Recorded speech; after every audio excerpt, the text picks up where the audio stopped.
Vai com a tia para aprender. Muito bem, meus irmãos, vamos abrir a palavra de Deus.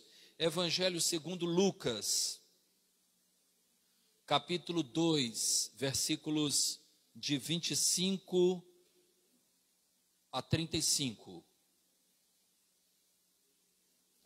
Evangelho segundo Lucas, capítulo 2,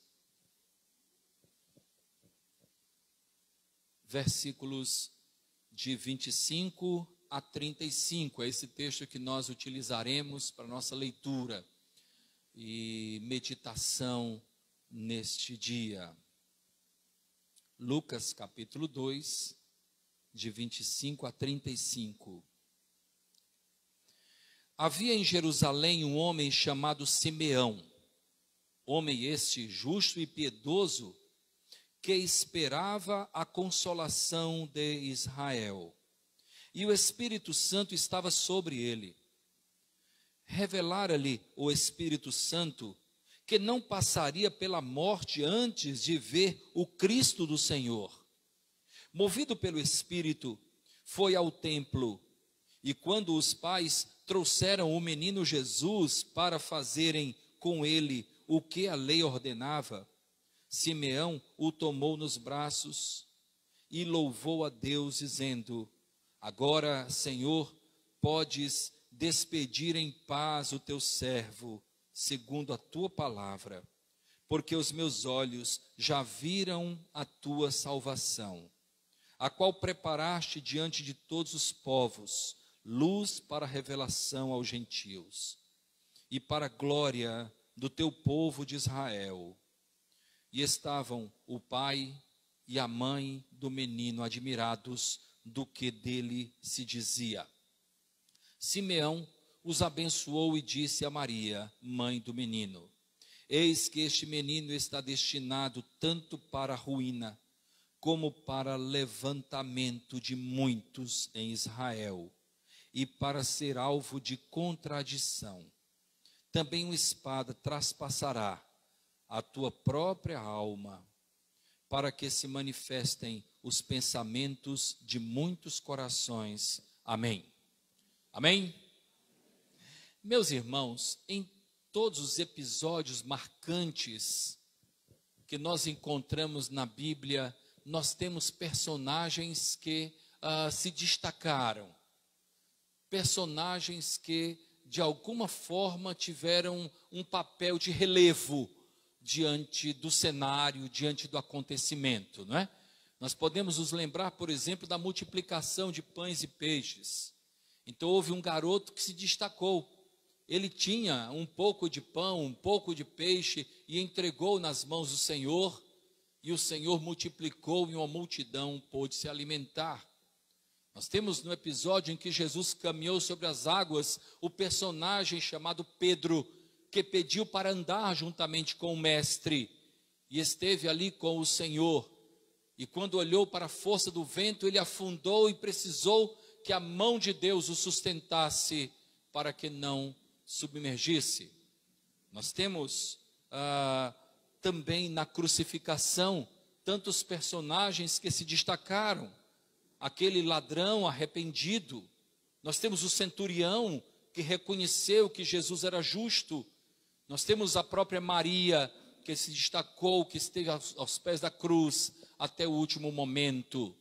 Em cada episódio nós tivemos personagens que tiveram um papel de relevo, um papel de destaque nos acontecimentos. No nascimento de Jesus nós também tivemos personagens que agiram, que participaram. Nós tivemos os pastores, nós tivemos os magos do Oriente, nós tivemos Ana e também nós tivemos Simeão, o velho Simeão, que aguardava a consolação de Israel, que aguardava a vinda do Messias, que aguardava a promessa do nosso Senhor. Esse texto está exclusivamente no Evangelho segundo Lucas. Lucas tem particularidades, é o único escritor do Novo Testamento que não era judeu. ele também é o único evangelista que não conheceu Jesus, não esteve com Jesus. O Evangelho segundo Lucas é uma espécie de pesquisa científica. Ele pesquisou, ele foi ao encontro de pessoas que estiveram com Jesus, anotou os acontecimentos, elaborou o seu evangelho. Lucas era um grego, um médico grego, estudioso, discípulo de Paulo. E nós temos, portanto, um evangelho muito bem feito, muito bem organizado, um evangelho que aborda coisas que nós não temos nos outros, como, por exemplo, coisas tão especiais para o cristianismo. A conversão de Zaqueu nós só temos em Lucas. A parábola do bom samaritano nós só temos em Lucas. A parábola do filho pródigo nós só temos em Lucas. E a história de Simeão também nós só temos em Lucas. E como o evangelho de Lucas é apropriado para o estudo daqueles que querem se aprofundar naquilo que aconteceu há 2000 anos. O nascimento, o anúncio, o nascimento, ministério, a paixão, morte e ressurreição do Senhor Jesus. Nós destacamos algumas coisas que me chamaram a atenção, que estão inseridas no texto que nós lemos, e nós chamamos a sua atenção para que possamos crescer juntos. O texto começa falando a respeito deste homem chamado Simeão. Logo no versículo 25 nós encontramos atributos destinados ou atribuídos a Simeão. No entanto, o primeiro atributo dado a ele é que se tratava de um homem, como você e eu, um ser humano, como você e eu.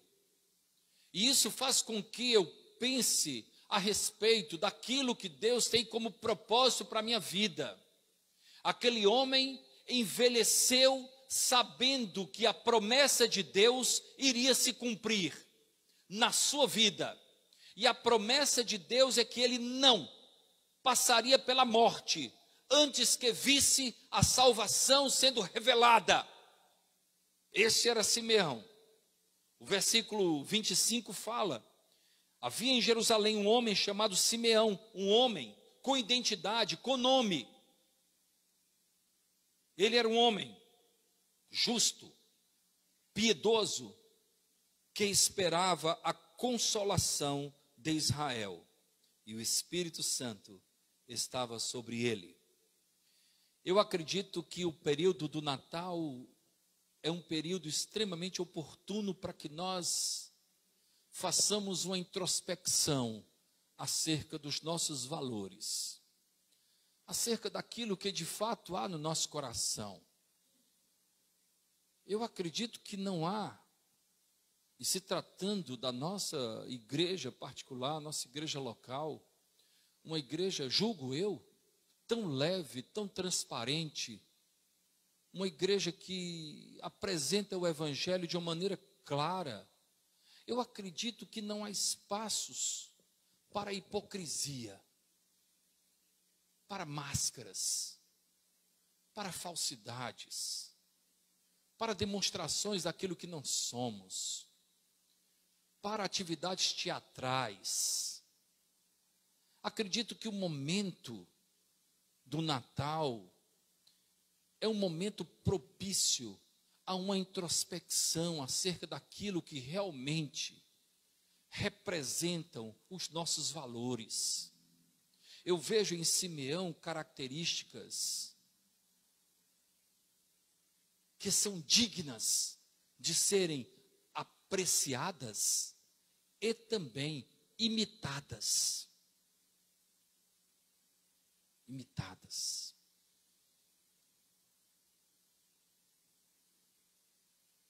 Justo, piedoso, esperava a consolação de Israel.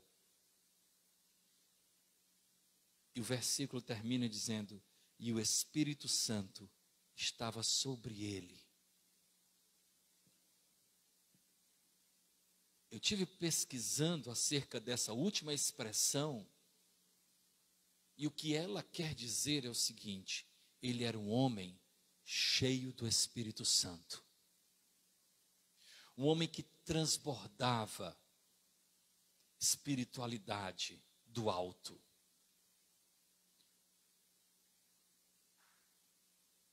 Justo, atributo de Deus comunicável. Piedoso, iniciativa de todo aquele que conhece a Deus. Porque piedade não é caridade. Piedade é vida espiritual. É considerar Deus na vida. É não viver sem o parâmetro do eterno. Justo, piedoso, e a sua esperança estava no consolo que Deus tinha para Israel. Vale uma introspecção, vale um repensamento. Como está a minha vida? Corro de um lado para outro, em busca de aquisições, em busca de posições, em busca de coisas, e quanto mais tenho, mais quero. E como é que está a minha vida com Deus? Nada contra o progresso, a evolução, nada contra a busca pela dignidade familiar, porém, tudo contra quando isso compromete a nossa relação com Deus. Quando essas coisas representam a vinha de Noé, que foi plantada e acabou trazendo vergonha para ele e para a sua família. Por isso eu tenho dito, né? Cuidado com as vinhas que você planta. Cuidado. Cuidado. Às vezes nós achamos que estamos envolvidos em determinado contexto e vibramos com aquilo, sem percebermos que o que nós estamos fazendo é cavando uma sepultura para nós e para aqueles que nós amamos tanto. Simeão era homem piedoso, era homem justo, era um homem que tinha esperança na consolação de Israel, e era homem cheio do Espírito Santo. O texto continua falando a respeito de Simeão como alguém que tinha uma confiança significativa. E eu quero lhe chamar a atenção para essa confiança relatada de uma maneira tão clara no versículo 26. Revelara-lhe o Espírito Santo que não passaria pela morte antes de ver o Cristo do Senhor. Por que Lucas faz questão de mencionar isso? Sabe por que Lucas menciona isso? Porque Simeão vivia em função dessa promessa. Ele não tinha nenhuma dúvida de que Deus iria cumprir o que prometera. Ele vivia sabendo que mesmo sendo os seus dias já avançados, ele não passaria pela morte antes de contemplar aquilo que o Senhor havia prometido a ele. Ele confiava na revelação. E aí entra uma outra questão para a nossa realidade prática. Eu tenho confiado na revelação. Qual é a nossa revelação enquanto igreja cristã neotestamentária? Para nós, igreja cristã neotestamentária, a revelação que deve a nossa confiança ter é a revelação da palavra de Deus. Eu não tenho dúvidas de que essa revelação merece toda a nossa esperança, toda a nossa confiança, porque Deus é fiel àquilo que Ele prometeu, porque Deus é fiel àquilo que representa a sua palavra. Simeão vivia em função disso. E eu gostaria de lhe encorajar a conhecer aquilo que Deus colocou diante de nós enquanto revelação. e apoiar a nossa fé, a nossa confiança nessa revelação. E quantas coisas maravilhosas nós temos nessa palavra que é tão atual. Simeão confiava na revelação. Até que ponto eu tenho confiado na revelação? Tantas vezes somos apanhados por situações que estavam fora do nosso script, né? Nós não tínhamos programado para que isso acontecesse, mas aconteceu. E aí o que que a Bíblia fala sobre isso? O que que Deus me revela acerca disso? O que que Deus me revela acerca das aflições? O que que Deus me revela acerca das situações familiares? Nós temos tudo. Tudo. Só que tantas vezes nós parece que confiamos muito mais nas coisas que nós vemos neste mundo que na revelação de Deus para o nosso viver. Meu pai gostava muito de um texto. Tinham vários textos que o papai se afeiçoava, mas tinha um que ele repetia muito. Ele dizia assim: fui moço e já agora sou velho. Jamais vi um justo desamparado, e nem a sua descendência a padecer fome.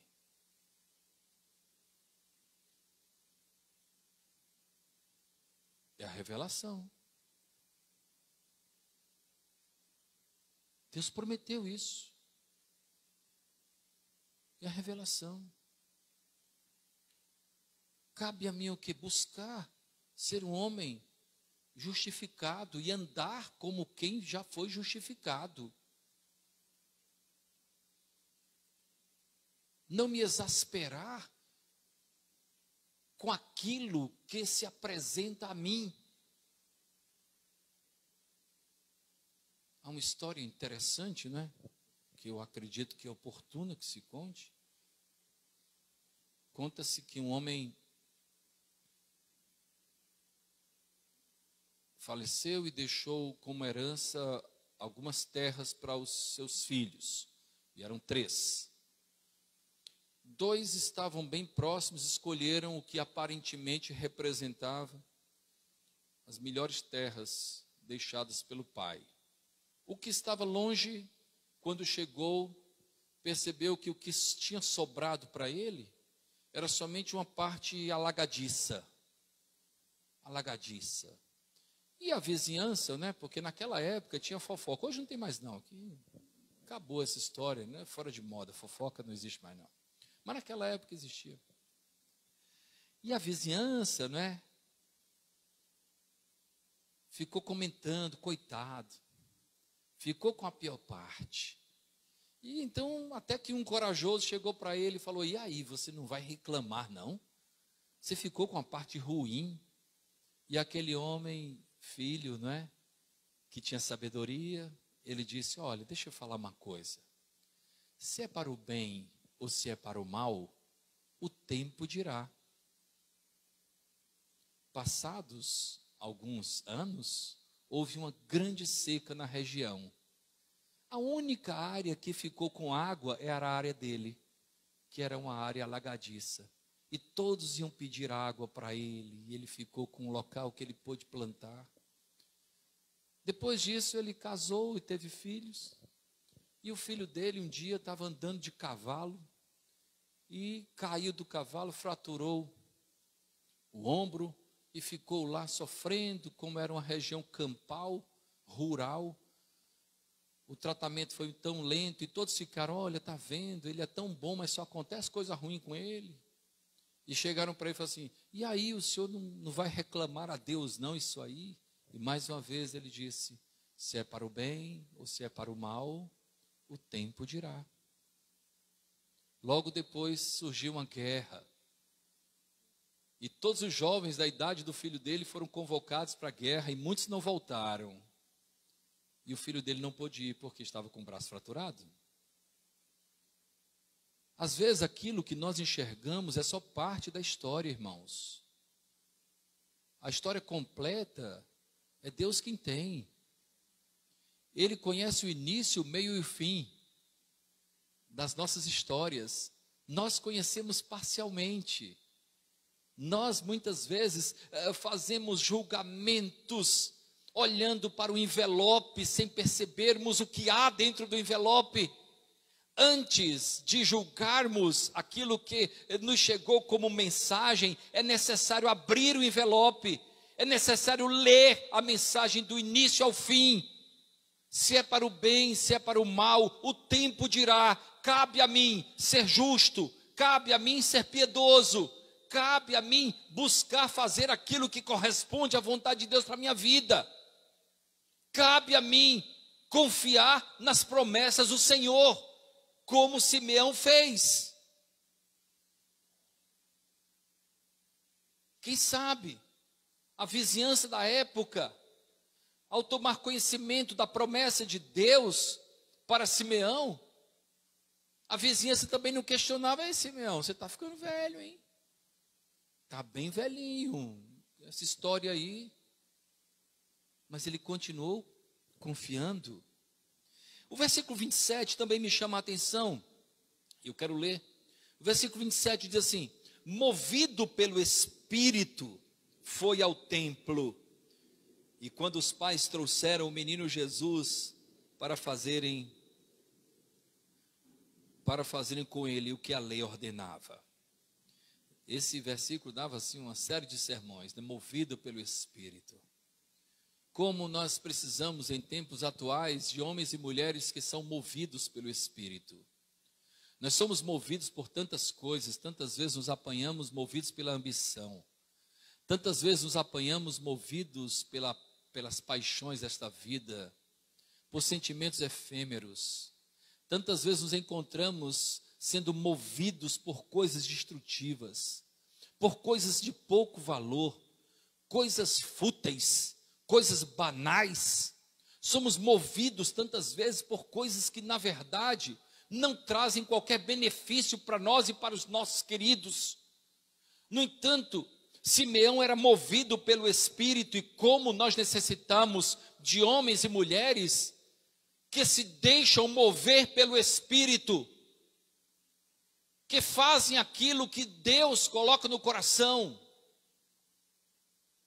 Ao longo do meu ministério, eu tenho na minha memória, afinal de contas são 30 anos, fora o tempo de seminarista, são 30 anos, eu tenho na minha memória tantas coisas que eu sentia no coração que era para fazer, e eu dizia assim: não vou, deixa para depois. E não fiz, e isso ficou na minha mente. Hoje, eu prefiro pecar pelo excesso. E como eu peço a Deus que eu seja movido pelo Espírito. E como eu peço a Deus que o Espírito me leve para onde Ele quer me levar. E como isso para mim é mais importante do que o que os outros vão pensar acerca disso. E mais que isso, como isso é vantajoso. Simeão, movido pelo Espírito, não teve aviso no WhatsApp, não: Simeão, vai ter culto porque Jesus nasceu, viu? Não. Foi o Espírito que o levou ao templo. O Espírito que o conduziu. Ele foi dirigido espiritualmente.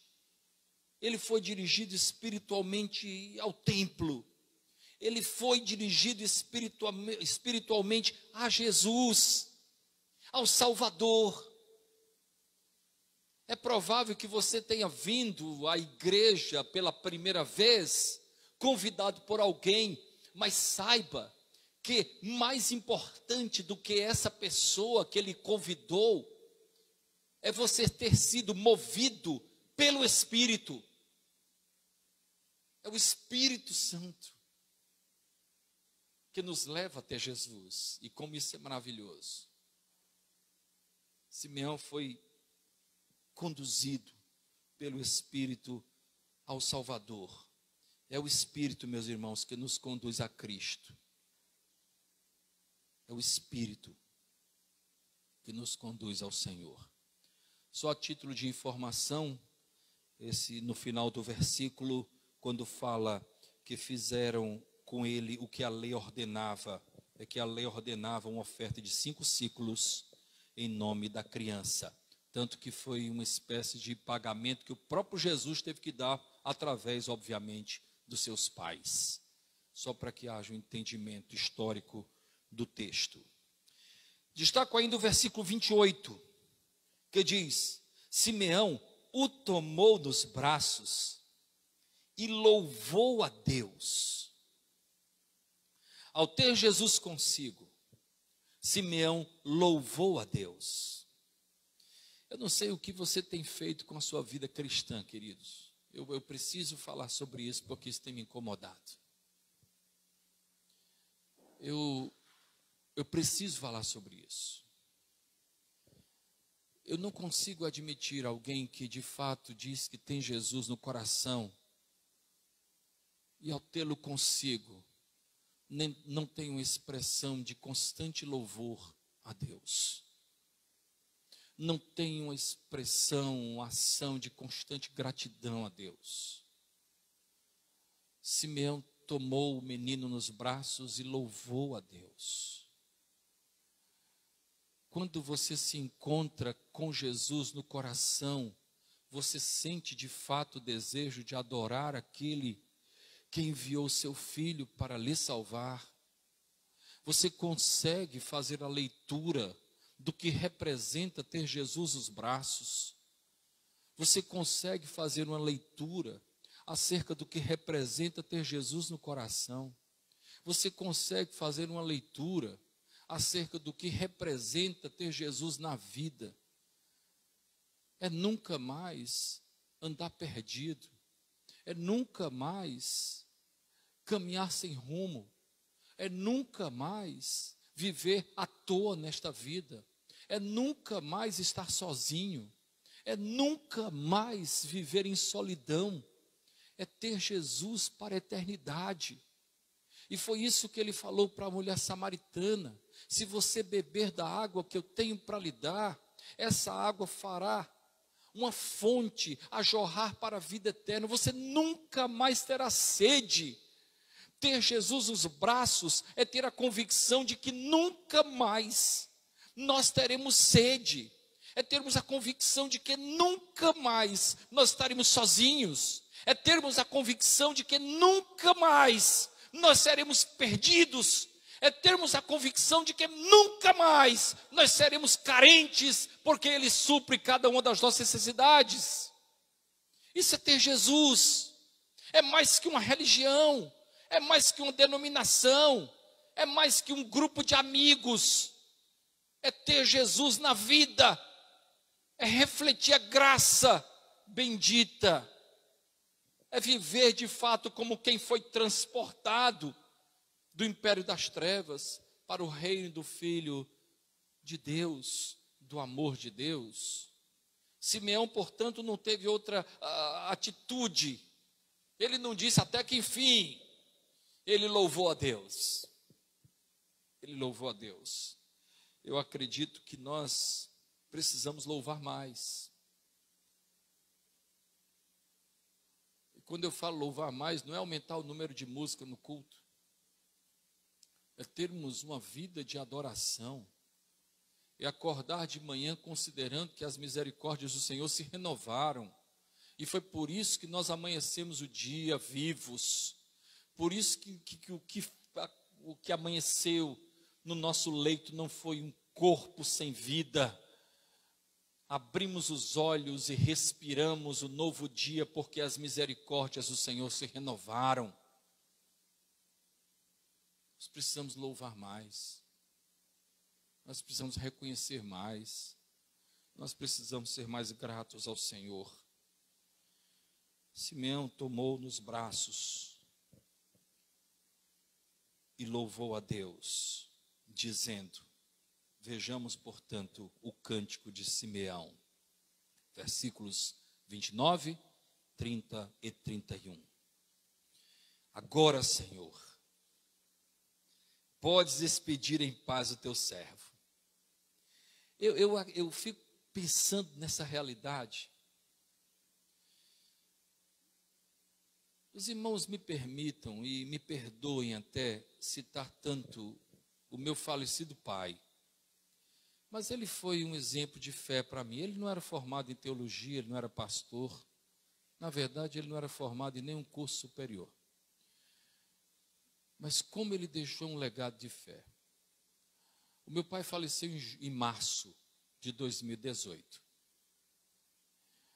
Em janeiro de 2018, ele esteve aqui, nós morávamos na casa onde Marissa e Hugo moram,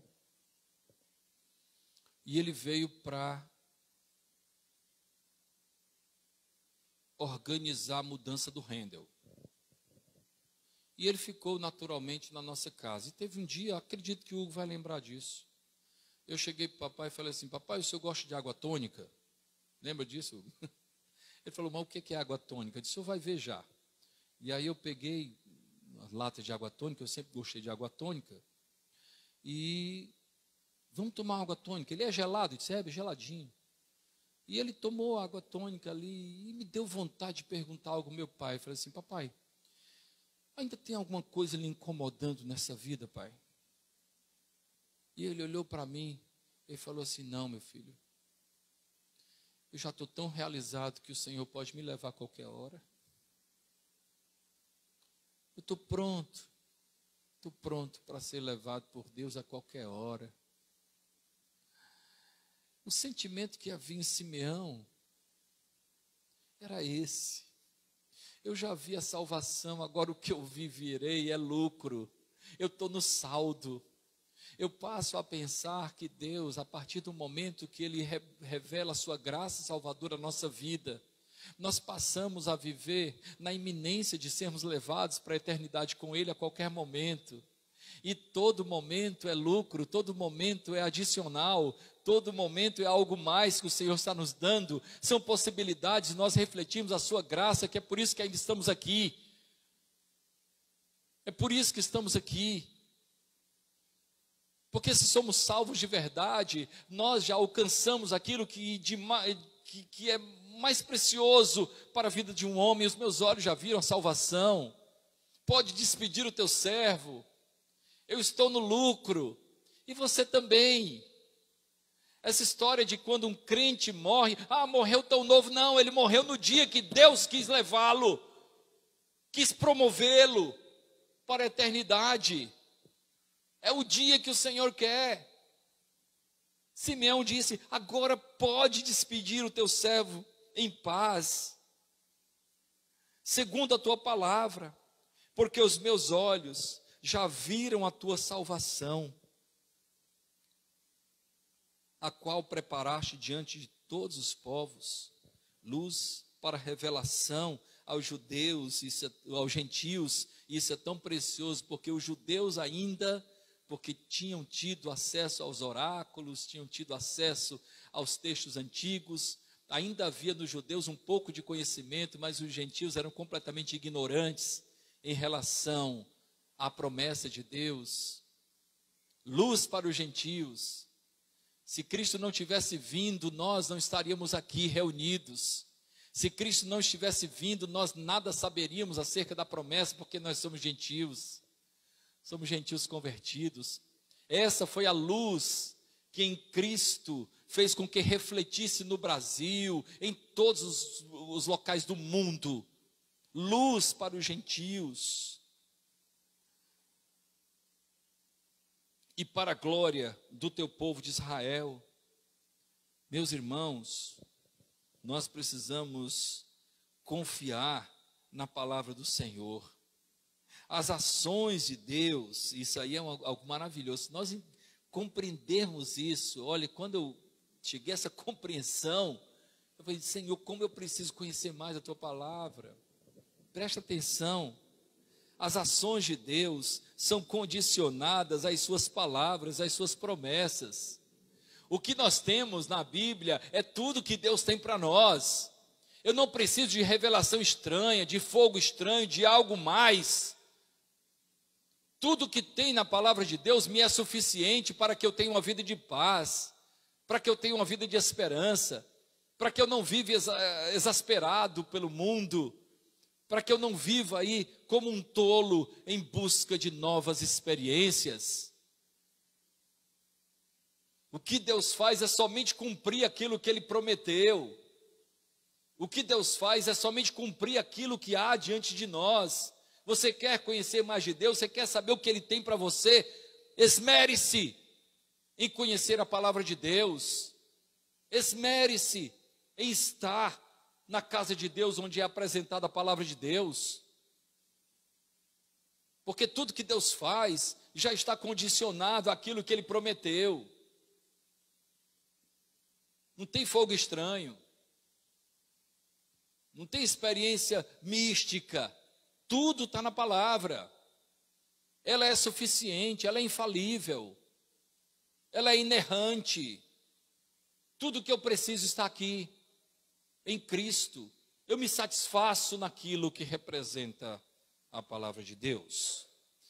Vamos caminhar para que não me torne cansativo, irmãos, chegando já à parte final. Versículo 34. Simeão os abençoou e disse a Maria, e como isso é importante, Maria, mãe do menino, eis que este menino está destinado tanto para a ruína, como para levantamento de muitos em Israel, e para ser alvo de contradição. Que palavra! Que palavra é essa? Eu vou trazer dois versículos bíblicos, dois textos bíblicos, para que isso possa clarear a nossa mente. Veja bem, o que Simeão falou? Falou para Maria, tá? Jesus será alvo de contradição. Jesus servirá para a ruína de alguns e levantamento para outros. O evangelho, portanto, presta atenção, o evangelho é o fator decisivo para o homem. Em outras palavras, o que Simeão estava dizendo é o seguinte: não virá outro, não. Agora é o momento X. Esse é a plenitude dos tempos. O teu filho, tá? Nele, muitos serão levantados, mas muitos cairão em ruína. Por quê? Porque não haverá outra salvação além de Cristo. Porque não virá outro. É Cristo. Para alguns levantamento, salvação para outros ruína. Não tem outro jeito. Veja o que diz 1 Coríntios capítulo 1, versículos de 22 a 24. Está bem facinho aqui, eu separei aqui. 1 Coríntios 1, 22 a 24. Porque tanto os judeus pedem sinais, como os gregos buscam sabedoria. Mas nós pregamos a Cristo. Veja o que o apóstolo Paulo fala. Mas nós pregamos a Cristo crucificado. Ele é escândalo para os judeus, é loucura para os gentios. Mas para os que foram chamados, tanto judeus como gregos, pregamos a Cristo poder de Deus e sabedoria de Deus, porque a loucura de Deus é mais sábia do que os homens, e a fraqueza de Deus é mais forte do que os homens. Jesus, loucura para alguns, escândalo para alguns, absurdo para alguns, porém, salvação para outros. Agora, 2 Coríntios 2, 14 a 16. Marcadinho aqui também. Presta atenção. Graças, porém, a Deus que em Cristo sempre nos conduz em triunfo. Quem está falando é Paulo. Nas vésperas de ser decapitado. Nos conduz em triunfo. O que mais? Por meio de nós manifesta em todo lugar a fragrância do seu conhecimento, o cheiro do conhecimento de Jesus. Presta atenção, o restante do texto. Porque nós somos para com Deus o bom perfume de Cristo, tanto nos que são salvos, como nos que se perdem. Há os salvos e há também os que se perdem. Lembra do que Simeão falou? Muitos serão destruídos, e outros serão levantados, né? Uns para a ruína e para o levantamento. Continuando o texto de Paulo. Para com estes, os que se perdem, tá? Cheiro de morte para a morte.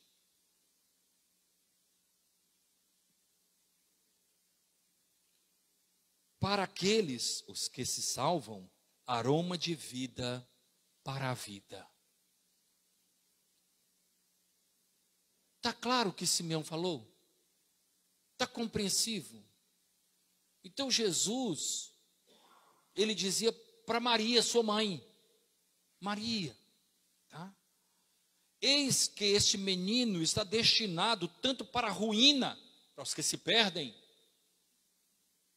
como para levantamento de muitos em Israel, e para ser alvo de contradição.